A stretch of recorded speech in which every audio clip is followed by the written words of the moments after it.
네, 여러분 안녕하세요. 우리 지난 시간에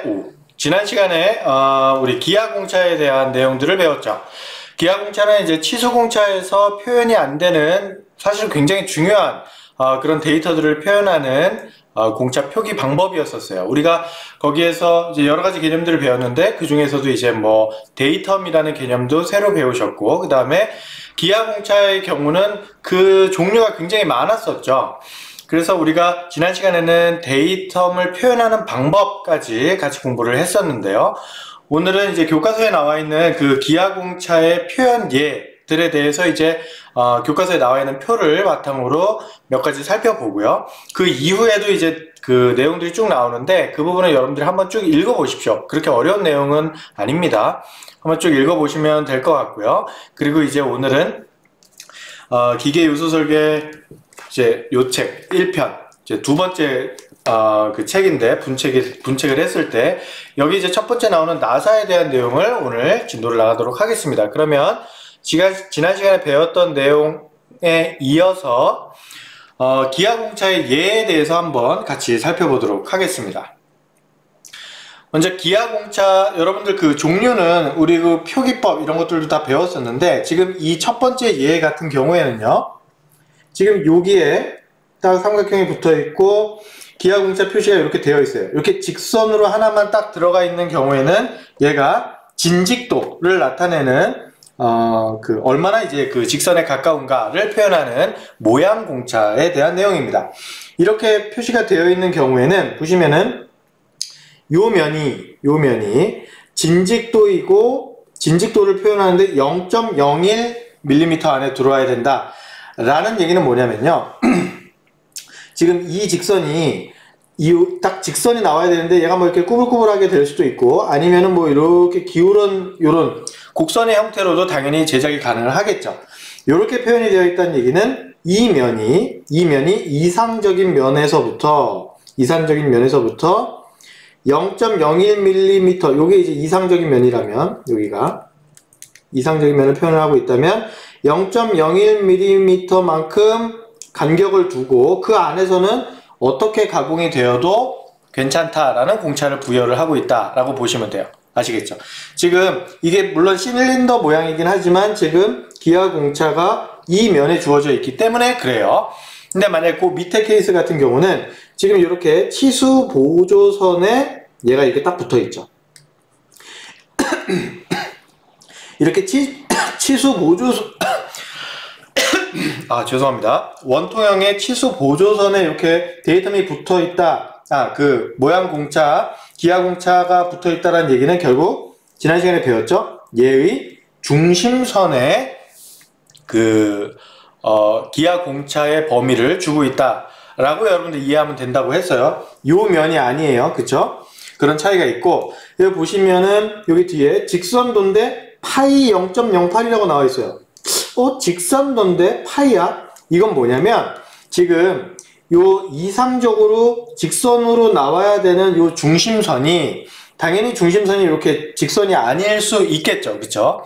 이 범위를 주는데 위에 같이 어떤 그 두 직선 사이에 들어오는 게 아니라 얘 같은 경우는 요 중심선이 아주 작은 실린더,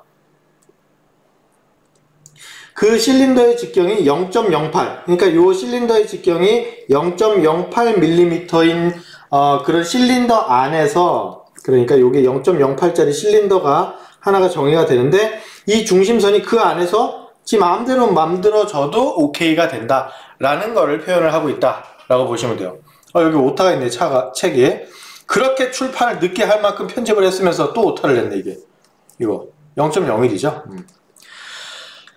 그렇고요. 이제 평면도 같은 경우는 이렇게 평행사변형 모양이 되어 있고 요 면이 0.08 안에 들어와야 되는데 얘가 평면도가 돼야 된다. 결국 이 면에 대한 평면도에 관련된 기하공차를 주고 있는 건데 얘는 이상적인 평면에서부터 0.08만큼 떨어져 있는 요 사이에 얘가 어떻게든 좀 이렇게 구부러지더라도 그 안에만 들어오면 된다 라는 얘기입니다. 이 동그라미 하나 같은 경우는 진원도를 의미를 하죠. 진원도가 0.1인데 얘는 이 중심 축선에 대해서 직각으로 자른 원형 단면, 그러니까 여기를 이렇게 잘랐을 때 원형 단면이 바깥 둘레의 일그러짐이 반지름 차이, 그러니까 이상적인 원이 딱 그려져 있을 때 이렇게 딱 잘랐을 때의 외곽 원이 나오겠죠. 얘가 이제 완전한 원은 아닐 거예요. 그렇죠? 이렇게 뭔가 꾸불꾸불 할 텐데 걔의 반지름 차이가 0.1 안에 들어오면 된다. 이렇게 표현을 하고 있다라고 보시면 돼요. 원통도나 윤곽도 여러분들 읽어보시면은 어렵지 않게 이해하실 수 있을 겁니다. 한번 쭉 읽어보죠. 그 다음에 이제 두 번째, 자세공차에 대한 내용인데요. 요거는 자세공차 같은 경우는 기본적으로 이제 관련 공차가 되겠죠. 어떤 기준이 있고 그거 대비 뭐 어떤 위치에 있어라, 아니면 어떤 형태로 존재해라 라는 그런 기하공차에 해당이 되겠죠. 그래서 요 첫 번째 예를 보시면은 딱 보니까 요 데이텀 표시죠. 그리고 내가 읽어야 되는 기하공차는 여기 있어요. 그렇죠? 아, 데이텀은 A네. 그러면 A 데이텀이 지금 뭐를 의미하고 있죠? 지금 치수 보조선에 붙어 있어요. 이렇다는 얘기는 요 A라는 데이텀은 요 구멍의 중심축에 해당된다라고 보면 되겠죠. 그렇죠? 요 면이 아니라 이 구멍의 중심축이 이제 레퍼런스가 되는 거죠. 그리고 얘하고 평행도가 파이 0.03 안에 있어야 된대요. 뭐가? 지금 여기 치수 보조선에 또 마찬가지 표현이 되어 있죠. 그렇다는 얘기는 요 위에 있는 요 구멍의 중심축이 얘 밑에 있는 요 중심축을 기준으로 해서 완전히 평행하면 좋겠는데 완전히 평행하기는 어렵다는 얘기죠. 뭐 이렇게 될 수도 있고 이렇게 될 수도 있겠죠. 그래서 요 이상적으로 가정된 요 데이텀 기준으로 봤을 때 얘의 중심축이 파이 0.03이에요. 그러면 기름이 0.03인 요런 실린더 안에서 마음대로 제작돼도 오케이구나. 그러니까 요 위에 있는 요 중심축이 요런 식으로 이상하게 좀 기울게 가공이 돼도 요게 0.01 파이 안에만, 그 실린더 안에만 들어오게 되면 뭐 한 축으로 기울든 두 축으로 기울든 상관없이 양품이 된다라는 얘기가 되겠죠. 그 다음에 요 밑에 거 같은 경우는 좀 얘기는 다르죠. 평행도인데 지금 이 면을 기준으로죠. 데이텀이 요 면에 붙어 있으니까 요 평면을 기준으로 했을 때 요 중심축이 0.01 안에 들어와야 된다. 그렇다는 얘기는 요 중심축이 그 0.01 사이를 두고 있는 두 개의 평면 사이에서 적당히 평행하면 된다라는 공차를 두고 있다. 밑에 있는 건 더 쉽죠. 얘를 기준으로 이 평면이 0.01 만큼 떨어져 있는 요 두 개의 평면 사이에 안에만 정의가 되면 오케이다. 이렇게 얘기를 하고 있습니다. 뭐 직각도 같은 것도, 그리고 이제 그 경사도 같은 것들도 여러분들 어렵지 않게 이해하실 수 있을 겁니다. 이렇게 여러분들 그 치수공차하고 기하공차를 배우셨는데요. 그 뭐 뒤에 보면은 포락 조건이나 등등 이제 설명들이 나오는데 그 부분을 한번 쭉 읽어보세요. 제가 공차에서 시험 문제를 낸다면 당연히 치수 공차는 문제에 나갑니다. 그 뭐 한 문제가 아니라 뭐 1-1 다음 축과 구멍이 만날 때 얘가 그 끼워 맞춤 상태를 정의를 하고 뭐 최대 잼새, 최소 잼새 이런 거를 한번 적어 보세요 라는 문제들을 1-1, 1-2, 1-3 뭐 이런 식으로 제가 낼 계획인데요. 기하공차 같은 경우도 문제를 낼 수도 있습니다. 문제 내기가 조금 까다롭긴 한데 여러분들 어쨌거나 그 기하공차를 읽어내는 방법을 꼭 한번 그 스스로 요 교과서에 나와 있는 내용만이라도 완전하게 이해를 하셨으면 좋겠어요. 자, 그러면 오늘 이제 처음 배우실 나사 내용 들어가도록 하겠습니다. 여러분들 나사는 뭔가를 이제 체결하는 요소로 많이 알려져 있죠. 알고 계시죠? 그래서 체결하는 데는 우리 책에는 나사, 그 다음에 리벳 있어요. 그 다음에 용접 이렇게 세 가지가 있는데 나사가 이제 가장 기본이 되는 내용이 되겠죠. 가장 많이 쓰이기도 하고요. 그래서 나사부터 진도를 나가보도록 하겠습니다. 나사는 결합용, 체결용으로도 쓰고 그 다음에 운동용 기계 요소로도 씁니다. 요 두 가지 용도로 많이 사용이 되는데 압도적으로 요 체결용, 결합용으로 이제 많이 사용을 하겠죠. 당연히 규격이 당연히 정의가 되어 있고요. 이제 제가 결합용이랑 운동용을 설명을 드렸어요. 결합용은 여러분들 어렵지 않게 상상해 가시죠. 이 두 개의 물건을 체결하고 싶다. 이 안에다가 이렇게 앞나사 구조를 깎아 놓은 다음에 여기다가 이제 나사를 이런 식으로 이제 체결을 하게 되면 얘네 둘이 달라붙게 되겠죠. 주로 이렇게 결합용으로 많이 쓰이는 나사가 사실은 삼각 나사예요. 삼각 나사는 요 좀 지나서 설명을 드리겠지만 나사를 옆에서 봤을 때 요 나사선의 모양이 이렇게 삼각형, 뾰족뾰족 튀어나온 삼각형 요소일 때 우리가 주로 삼각 나사라고 형태에 대한 구분을 그렇게 합니다. 근데 여러분들 그 나사라는 애가 뭐 여기 이제 앞나사 있고 수나사가 이렇게 되어 있을 때 얘를 이렇게 돌리면요, 얘는 이 축 방향으로 전진 혹은 후진을 하게 되겠죠. 그쵸? 그건 이제 당연히 그렇게 직관적으로 여러분들이 이해를 하실 텐데, 이거를 이용을 해서 운동용 기계 요소로도 사용이 된다는 얘기예요. 그러니까 내가 요 회전 운동을 갖다가 얘의 운동 축방향 직선 운동으로 변환하는데도 사용이 가능하다는 얘기죠. 이럴 때는 주로 사각 나사를 쓰는데 나중에 설명드리겠습니다만, 사각 나사의 나사산 모양은 이렇게 사각형이에요. 그러면 왜 이렇게 삼각 나사는 동력 전달용으로 안 쓰느냐라는 질문이 가능하겠죠. 이렇게 삼각 나사가 있으면 얘를 이렇게 회전을 했을 때 얘가 당연히 축 방향으로 왔다 갔다. 이 사각 나사도 마찬가지예요. 그런데 결국 얘가 만약에 어떤 동력 원이고 내가 원하는 아웃풋이 직선 운동이다 라고 가정을 하게 되면은 삼각 나사의 경우보다 사각 나사의 경우에 요 회전 운동이 손실이 훨씬 적은 거예요. 요 직선 운동으로 바뀔 때. 그래서 사각 나사를 주로 운동 전달용 나사로 많이 사용을 합니다. 하지만 체결용으로 나사를 압도적으로 더 많이 쓰고, 그래서 대표적인 나사선의 형상은 삼각 나사가 되겠죠.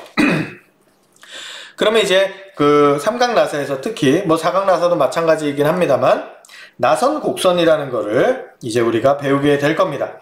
나선 곡선은 요 다음 페이지에 보면 딱 나와 있어요.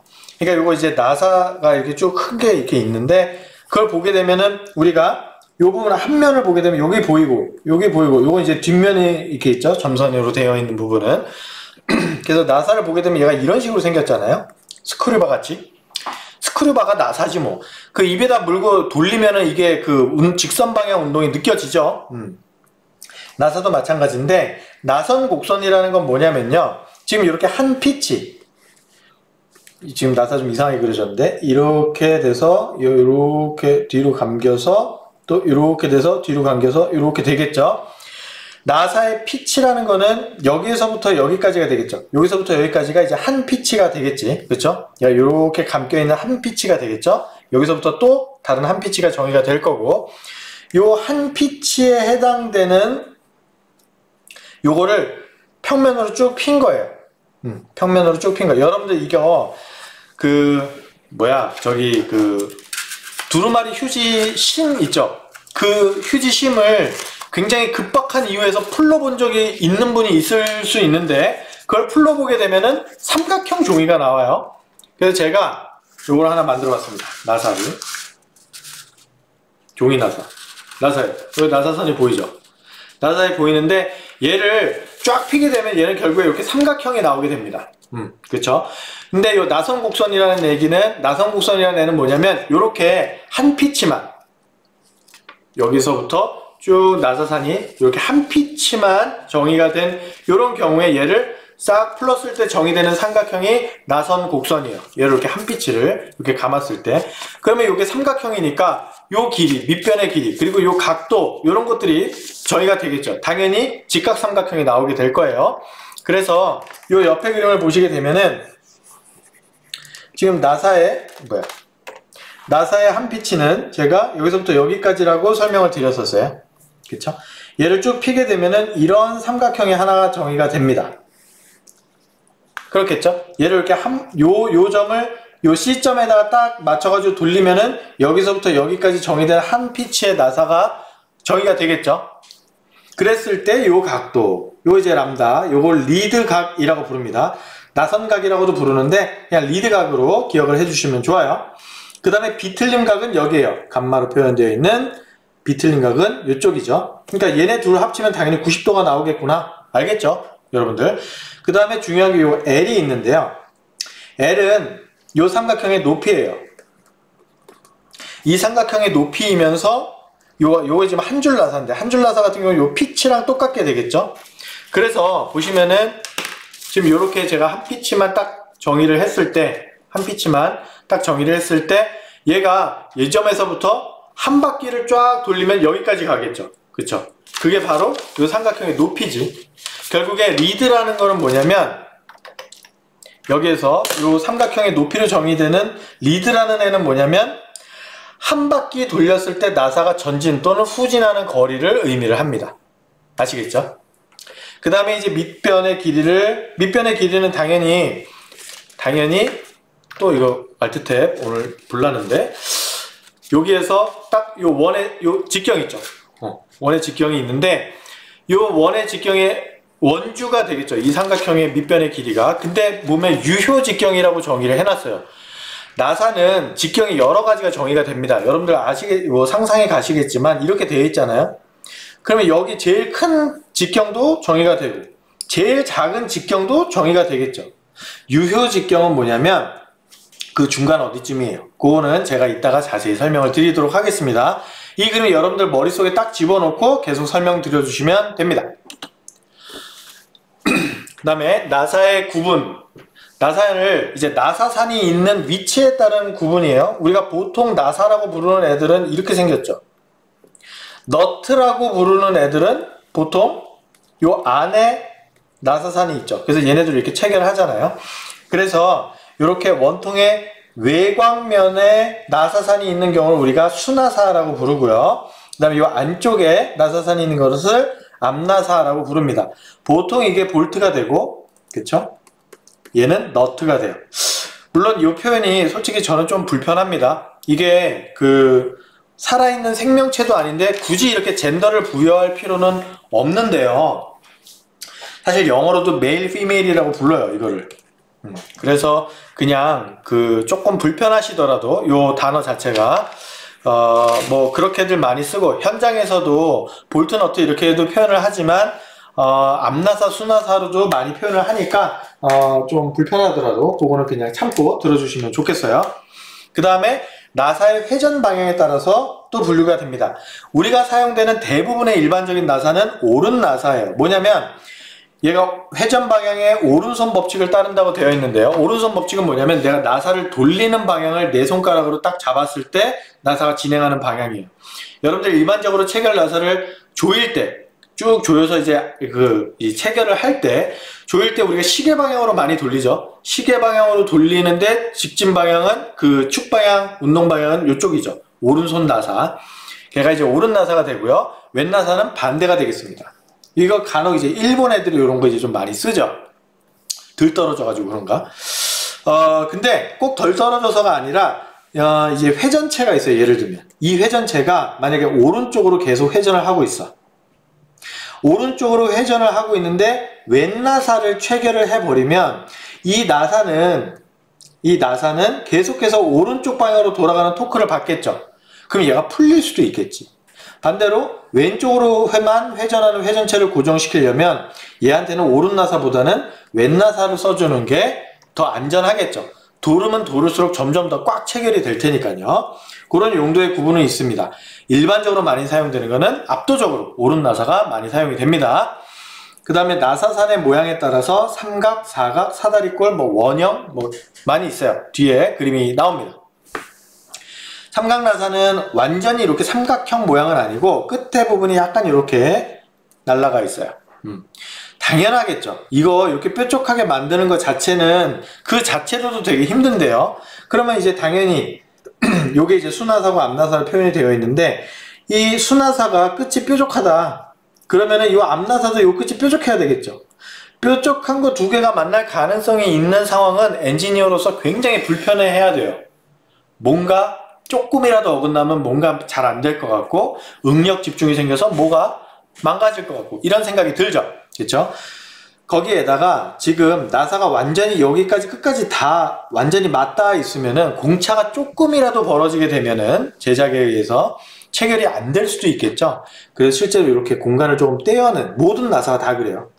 모든 나사가 다 그런데 좀 공간을 떼놓고 작업을 합니다. 그 제작을 해요. 근데 요 전반적인 요 모양 자체가 끝에가 좀 잘려 있긴 하지만 삼각형과 유사하다고 해서 삼각나사라고 부르고요. 사각나사는 당연히 사각형이겠죠. 그 다음에 사다리꼴 나사는 삼각나사보다 요 각도가 좀 작고 위에가 많이 잘려 있어요. 요게 이제 사다리꼴 나사가 되겠습니다.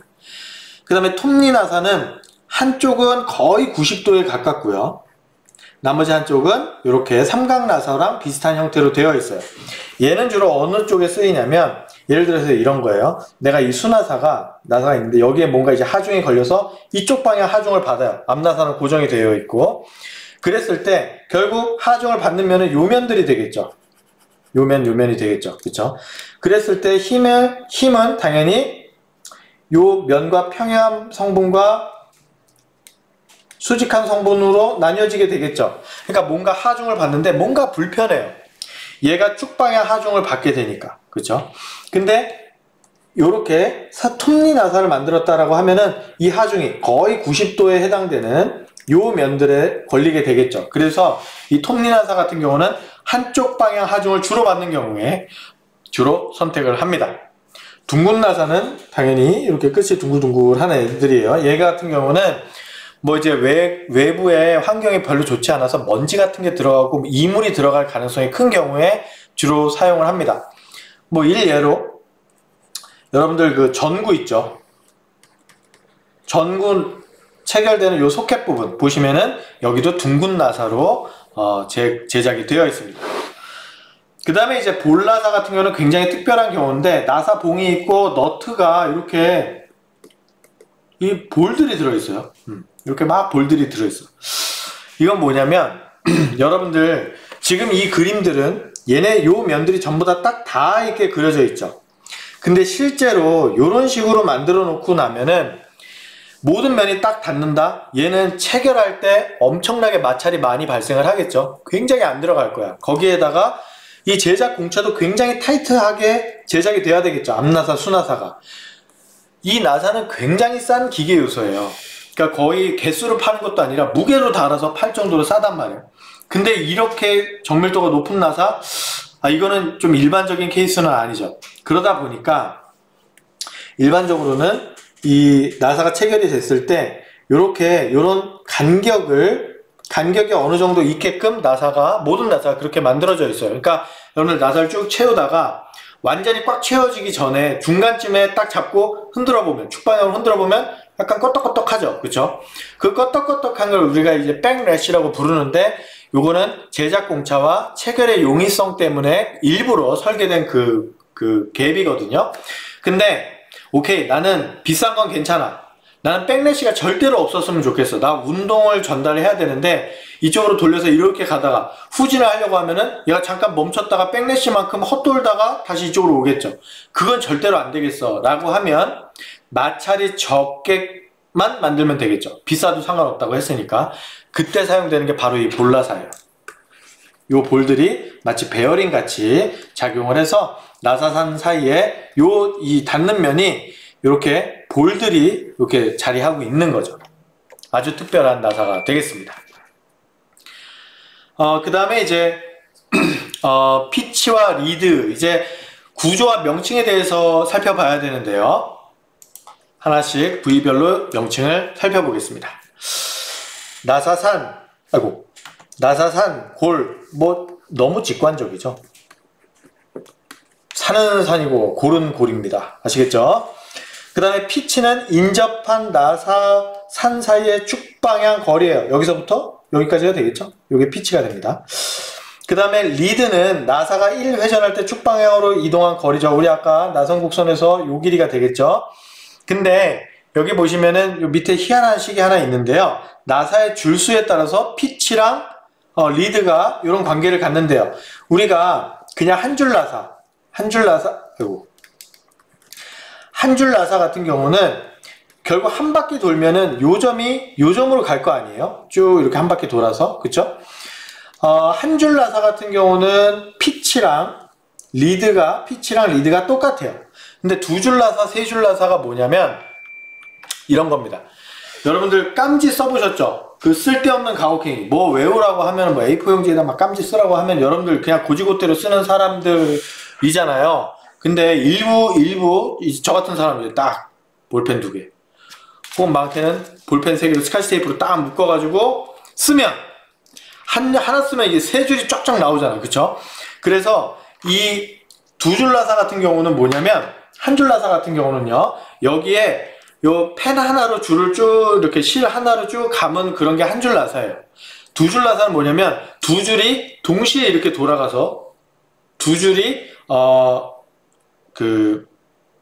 겉으로 보기에는 이게 한 줄 나사인지 두 줄 나사인지 몰라요. 그냥 피치는 똑같으니까. 근데 걔가 알고 보면 요 두 줄이 입구와 출구가 2개인 거죠. 요 두 줄로 뺑글뺑글 돌려서 그려놓은 거라고 보시면 돼요.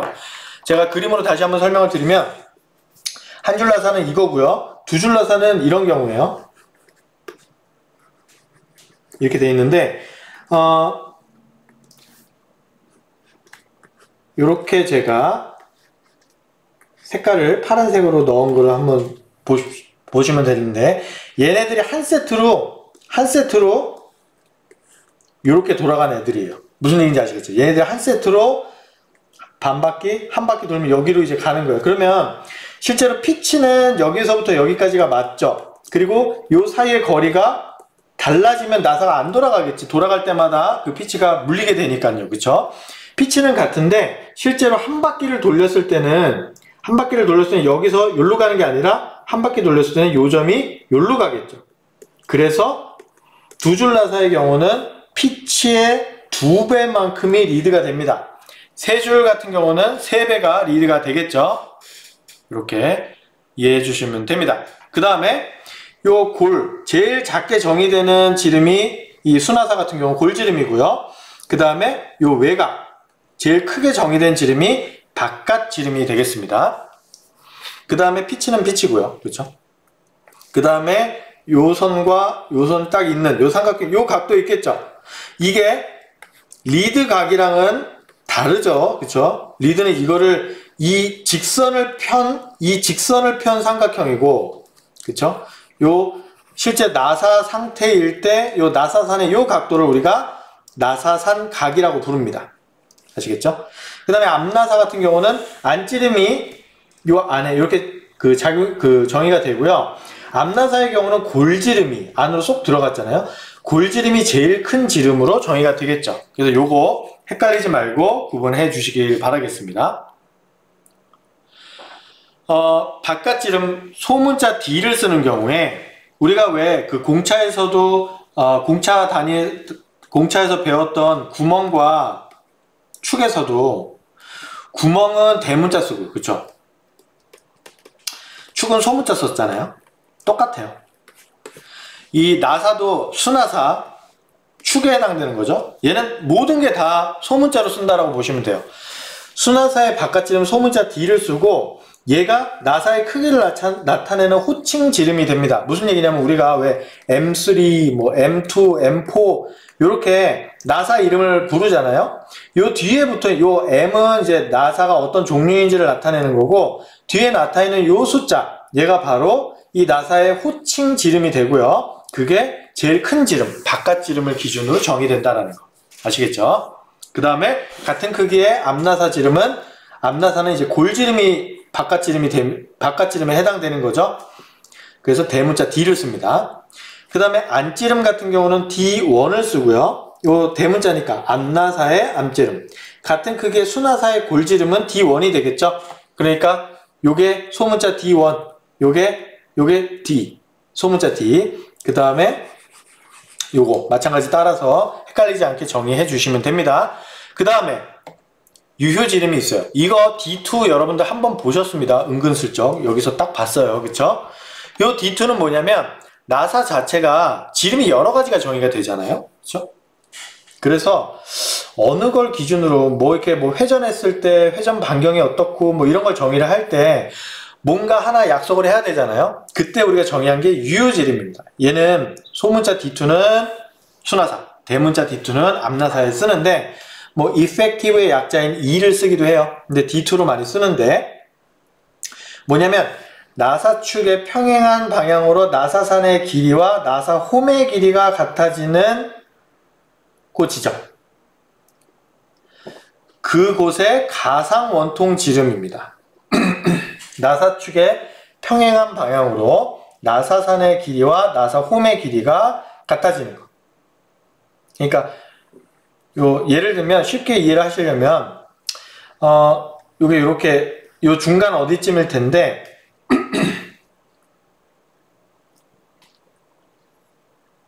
요 길이하고 같아지는 그런 지점을 잇는 어떤 하나의 원통이 정의될 거 아니에요? 그걸 우리가 유효지름이라고 본다라는 얘기예요. 사각 나사 같은 경우는 그 길이가 똑같아지려면 요 중심축이겠죠. 그쵸? 그래서 사각 나사 같은 경우에 유효 직경은 이 외곽 제일 큰 바깥지름과 제일 작은 골지름의 평균값이 당연히 나올 거예요. 그쵸? 그래서 이퀄로 정의가 되는데 이 삼각나사 같은 경우는 이게 딱 그렇지는 않다라는 얘기예요. 경우에 따라서 딱 그렇지는 않지만 거의 똑같다. 그래서 거의 그냥 똑같다고 보시면 됩니다. 나중에 이거 규격표 보면은 다 나와요. 그러니까 너무 심려하지 마시고. 그 다음에 리드각입니다.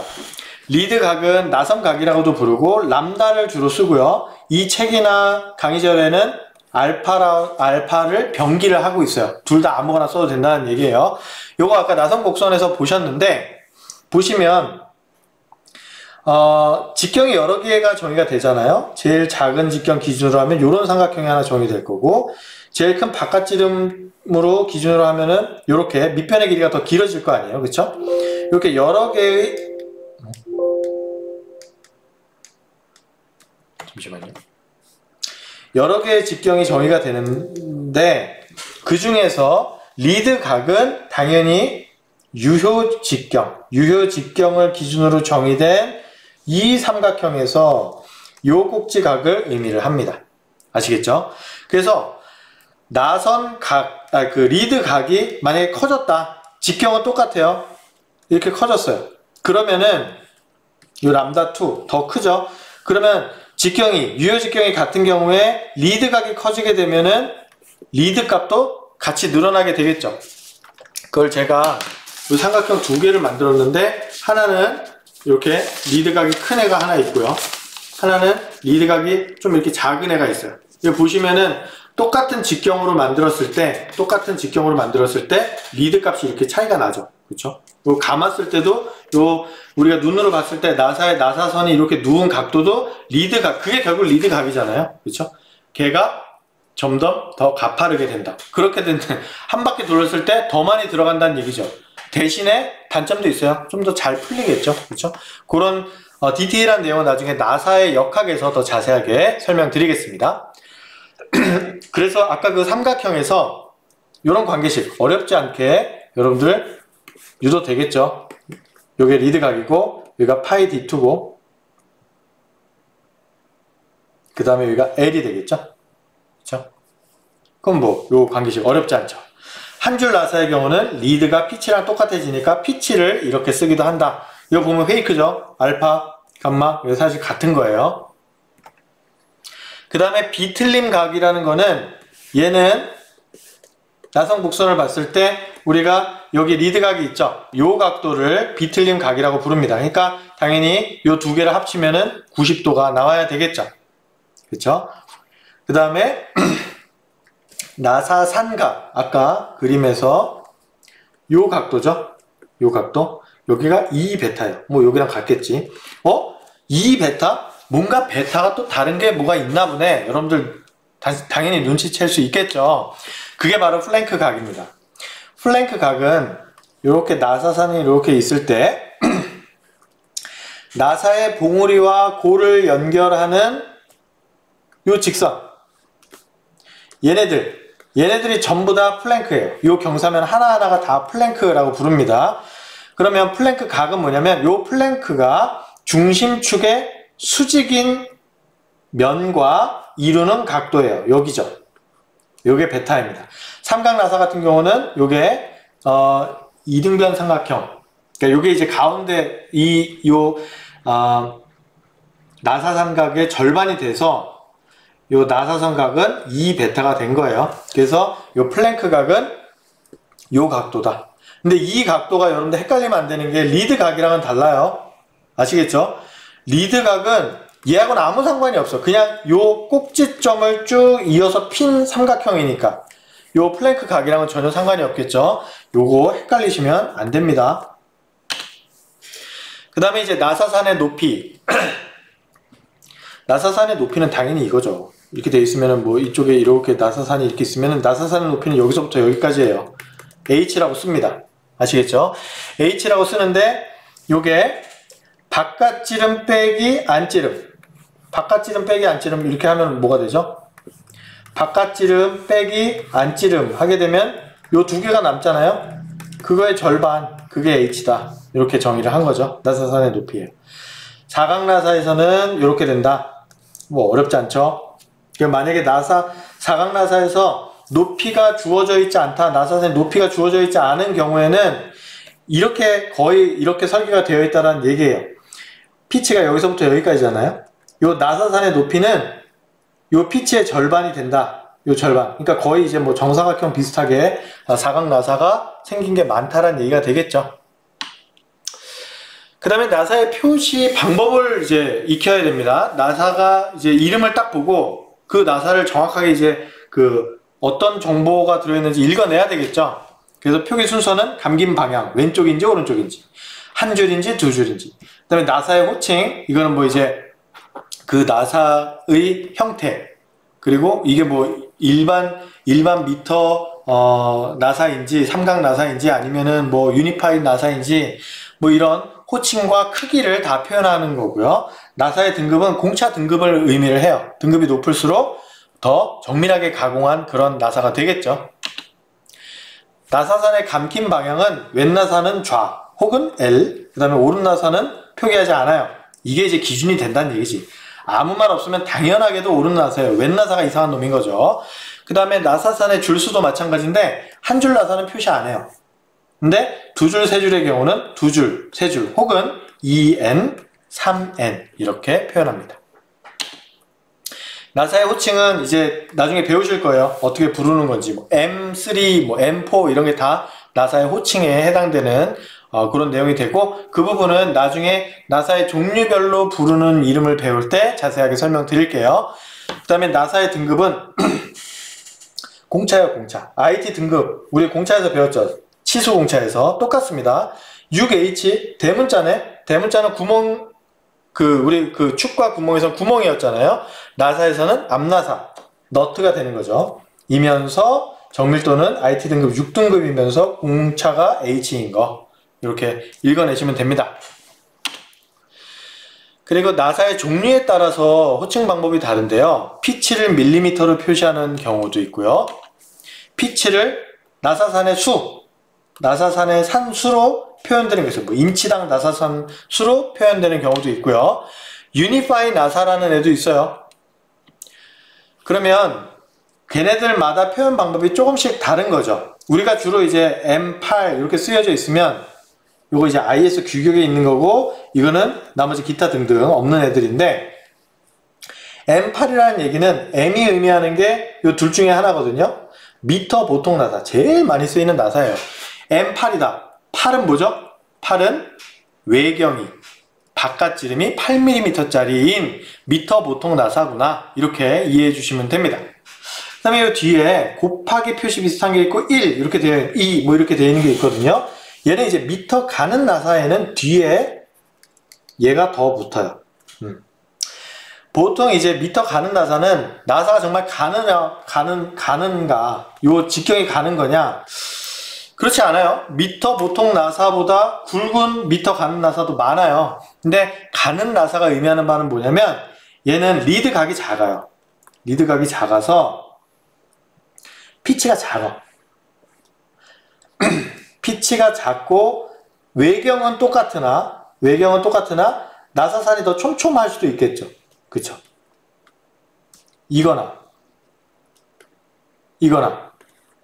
외경은 같을 수 있잖아요. 이렇게 촘촘해서 일반적으로 풀림에 좀 더 유리합니다. 다음에 뭐 미니어처 나사, 유니파이 나사, 테이크 관용 나사 쭉 있는데 요거는 요 종류별로 우리가 얘네들이 의미하는 바가 뭔지 다 같이 한번 나중에 살펴볼 거예요.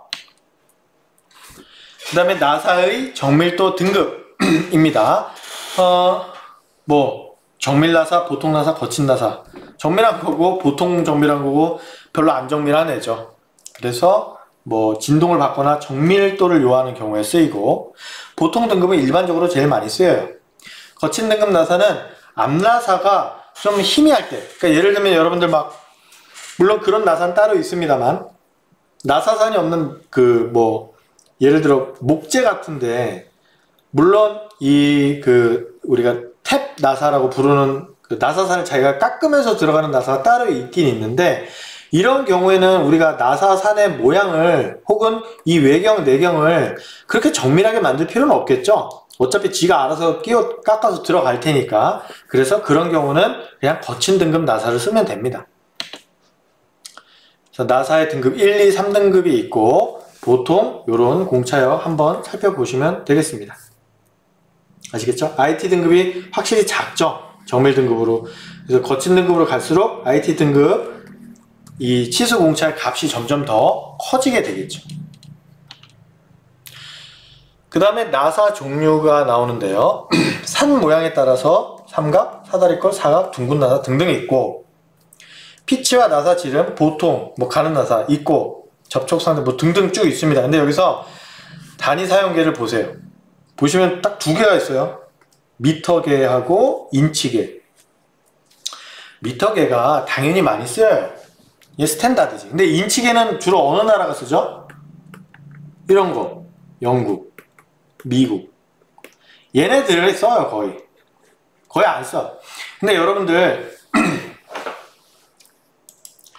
그 1인치가, 1인치가 우리 알고 있죠? 1인치는 우리가 25.4mm 정도로 계산을 하잖아요. 그렇죠? 근데 이게 4에서 딱 떨어지질 않아요. 사실 거의 무리수야. 뭐 정확하게 1:1 매칭이 되는 숫자를 찾을 수가 없어요. 그러니까 뭔가 완벽한 호환은 절대로 안 돼요. 1인치라고 해서 25.4mm로 깎으면 이게 똑같이 맞지를 않아요. 이게 같질 않습니다. 그래서 사실 호환에 문제가 많아요. 우리가 이제 기술이 좀 딸릴 때 미국 제품들 데드카피에서 쓸 때 막 희한하게 뭐가 안 맞아. 왜냐면 우리는 미터를 쓰는데 걔네는 인치계를 쓰잖아요. 그렇죠?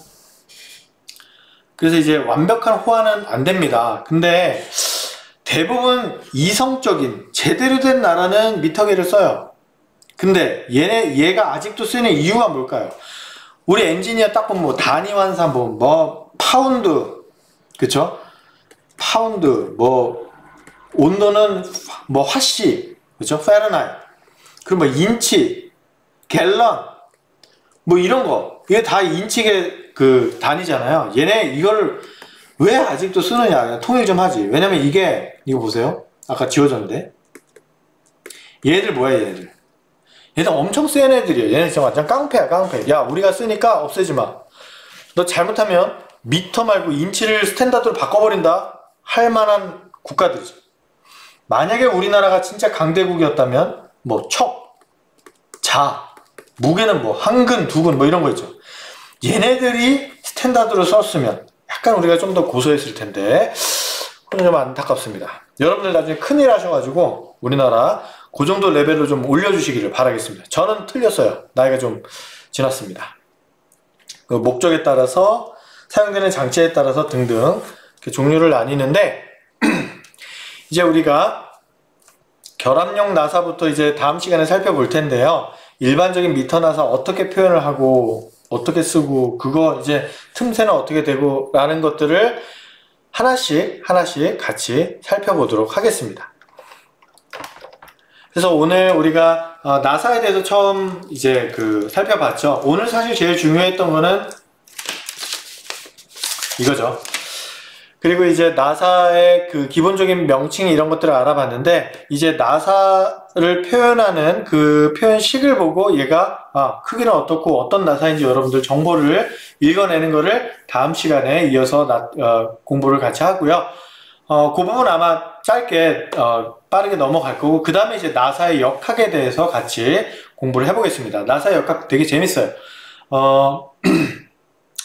실제로 나사를 조일 때 혹은 풀릴 때, 내가 나사를 이렇게 조여놓고 여기다 어떤 뭔가를 이제 매달아야 될 때, 얘가 너무 무거워서 이거 풀리지 않을까? 뭐 이런 걱정 해보신 분들도 있을 텐데, 그런 내용들 나사의 역학을 배우시고 나면 쉽게 유도할 수 있을 겁니다.